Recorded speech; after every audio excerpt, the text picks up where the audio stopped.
Okay guys, today I'm going to show you what you need to get this done.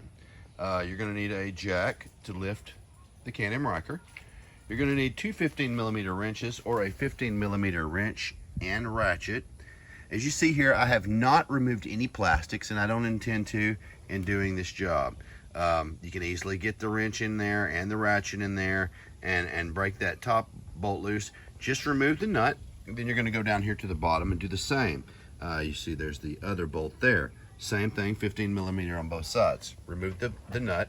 Then you're going to go back to your jack, lift the jack just a little bit as you're holding on to that bolt in there. And you'll feel when you get the right kind of pressure off of it, and that bolt will just slide right out. Now I suggest sliding the bottom bolt out first and then slide the top out. That way the shock doesn't just fall out of there and hit the ground. You know, just a little tip there. But after you remove the shock, then you're going to need your spring compression tools. And y'all already know, use the right tool for the job. As you've seen earlier in this video, I explained you can damage some stuff if you use the wrong thing. Overall, man, I'm very happy with how this looks, how it feels. I'd come back to just do this video, this portion of the video, just to show y'all this. But yeah, easy install with the proper tools. I think you'll thoroughly enjoy the performance and the price point compared to some of the more expensive suspensions on the market. Started doing this install about a week ago. Used the wrong tool. Tried using a spring compressor like this. Turned into a disaster. Scratched the shock all up. Scratched up the springs, but I got them off. I went ahead and wrapped the interior of the shock on the tubular part with a carbon fiber wrap, and it did turn out looking fantastic, I have to say. I would have never done that if I wouldn't have scratched them, but because I scratched them, I got creative, and it looks fantastic. I really love the carbon in there. It looks good, and you'll see that in the picture.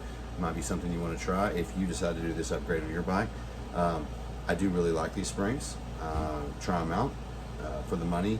You know, you're not going to spend that big Elka money, but you're going to get a fantastic ride. I feel like, you know, I haven't got the sway bar yet. I just did these springs, and already I could tell a big difference in how the impact was when I hit a bump. I was pretty impressed with these springs. But I would like to tell you, check into these springs. martinthevlogger.com.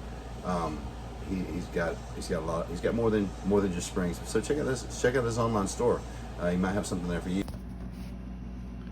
Okay, as you can see, I've got it compressed here with the compressing tool, and I managed to get the clip off of the top of the shock. This seats right down on the top of that there, and it comes right off of there just like that. Okay, and then you'll release the spring. Okay, as you can see, now I've got the right tool for the job. Got these Tusk motorcycle spring compression tools. Okay, you get the thing on your factory spring or your aftermarket spring, like I have it on this aftermarket spring here, and slowly do it a little bit on each side. You tighten it down a little bit.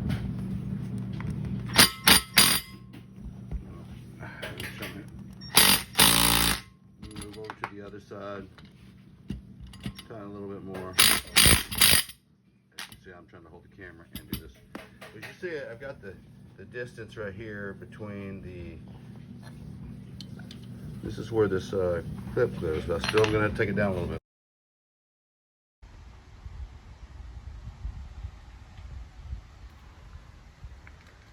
New coil springs from H&R. JSS Automotive. These are a little, supposed to be a little more responsive and soak up a little bit more of the road. So let's see. You see, I actually added a little bit of carbon fiber inside there, just to give it a little bit of blingity blingity bling bling. And that's how I do it. But anyway, you know what I can tell you about this? Use the correct tools for the job. I started this about a week ago. Took them off. Tried using these. It ended up scratching the springs all up, as you can see.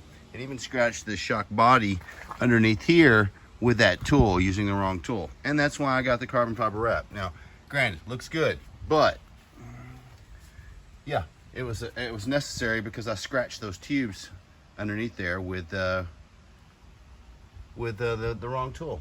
So use the right tool for the job. That's very important that you have the right tool and to make this happen easily. Because once I got the right tool, I changed the springs within just a few minutes, and it was super easy. So make sure you get a motorcycle coil spring compressor, or you know, an automotive one is not going to work the same. The lips are bigger, and it, like I said, it ended up scratching up these springs pretty bad. So don't go that route. Get the right tool for the job. Make it happen really fast. All right, thanks.